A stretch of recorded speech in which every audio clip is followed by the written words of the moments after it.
Hi there, my name is Gary Donnelly. I'm the author of Blood Will Be Born, and this is one of my installments for the Bite Size video blog, which is going to be focusing on books that I've enjoyed reading.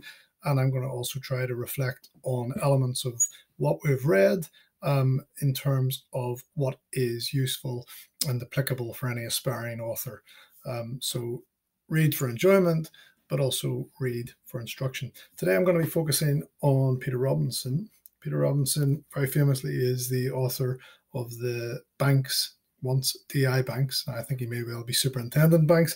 Here I've got one called Sleeping in the Ground. Another one I enjoyed, a selection of short stories, The Price of Love. And also this one here, Watching the Dark. And in terms of actual plot summaries and premises, I'm not going to go into too much detail here today. But I think fundamentally, he starts off with very, very nice little hooks, weaves in a couple of intersecting threads, and before you know it, you're on your way. In the case of Sleeping in the Ground, we've got a shocking mass murder in an idyllic little village. There is a little bit of a twisty-turny journey toward finding the perpetrator, and a little bit of protagonist kind of angst present through Banks. For this one, Watching the Dark, similarly, we have a sort of question mark who done it at the beginning. The murder of a retired copper who is shot with a crossbow reminds me a little bit, interestingly, of a fairly recent Adrian McKinty opening gambit,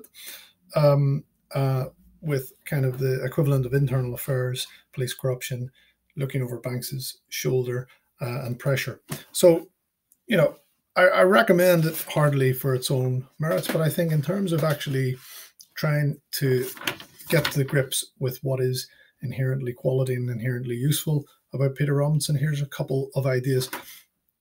If you're an aspiring writer, have a look at Robinson in terms of pace. Robinson's a master of pace, in my personal opinion.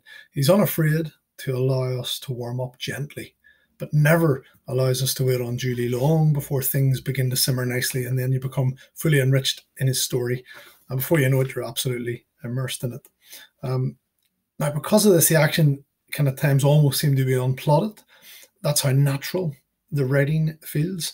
And I think it's one of his very many skills as an author, which any aspiring crime writer can read him for. Now, obviously, I'm not suggesting that you're going to understand how to do this, but what you will see and feel and experience is someone very successfully doing this. And I think almost there's an osmosis as a writer at times, where that intuitive sense of how to do it effectively can be transmitted when we read, and read with a very clear-sighted focus. Now, look, as I say, the action seems unplotted. Of course, there must be plotting at work here, but importantly, I think it represents an explorative, imaginative answering to the dilemmas established in an initial premise, and all of the questions which it naturally begs and very honestly begs. And I suppose if there are kind of nuts and bolts at work vis-a-vis how he does it, that's probably one of the kind of responses that I would give. I'd really love to hear from him, and I'd love to see if I'm correct. But that's my sort of firm feeling. And because of this, it's also one of the reasons why I believe Robinson's storytelling is so strong, and probably why the character in the series have been so extraordinarily enduring. Now, Robinson also knows his police procedural. He knows it as well as any seasoned murder detective, in my opinion, and he pays due tribute to the technical and sequential changes of a real police investigation, but never really at the expense of story.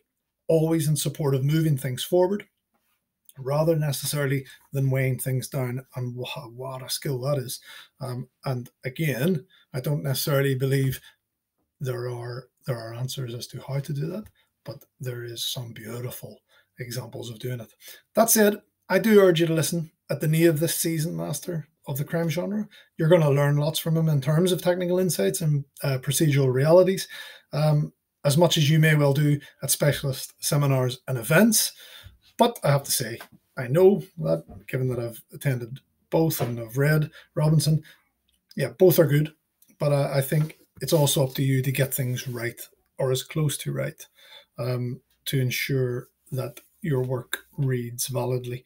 I'm not suggesting that you should skimp on your research at the expense of looking for shortcuts, and I don't really think there is any.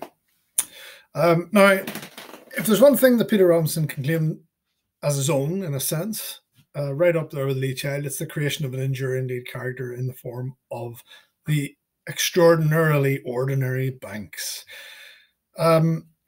This is just an observation. In some way, I think protagonist and author merge in a way that's akin to Banks being like a vintage car, perhaps his own Porsche even, in which Robinson actually takes the driving seat. I think if an author spends so much time from the point of view and the mind of his character, he's obviously going to leave his writer's mark on that character. But I think Robinson does it subtly so. And again, I think there's some gorgeous sort of examples of the way in which the author can almost just leach into the character and into the story without necessarily dominating it or over flavoring it. Think about those musical references that I appreciate and the poetry that he embroiders throughout a lot of his works that I do find myself at times doing also. Robinson, and so for Banks and other lead characters, the world sort of comes to life as much through art and through landscape and the actions of humanity, be they base or divine. Robinson is an instructor for those who have eyes and ears to learn. He rarely hurries and he always rewards. He has had some mixed reports on the Banks series since the pages of his book was turned into a TV show some time ago. But for me, he's a must. Though, of course, my work, as your work, will be a very different creature, despite the genres it will share with those that will have inspired you as well. Now, interestingly, a couple of years ago, a very reputable literary agent gave me a big fat Dear John, and you better get ready for a few of those, my friends. And his reason was that the book I'd sent them was too much of a police procedural.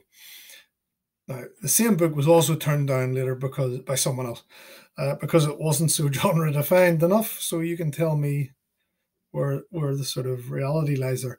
The point being that really that no thanks was an incredibly uplifting moment. The reason why? Because from someone who reads a hell of a lot, an established literary agent, they said that I'd written a book that maybe Peter Robinson would approve of. And that rejection went a long way to helping me believe that I'd cracked that kind of secret code of being able to write a crime story of some value. So I really recommend that if you've got aspirations to do anything similar, then you go for it. But also that as well as writing a lot, make sure that you read a lot and read what is going to be useful for you. Okay. Stay lucky, keep working. All the best.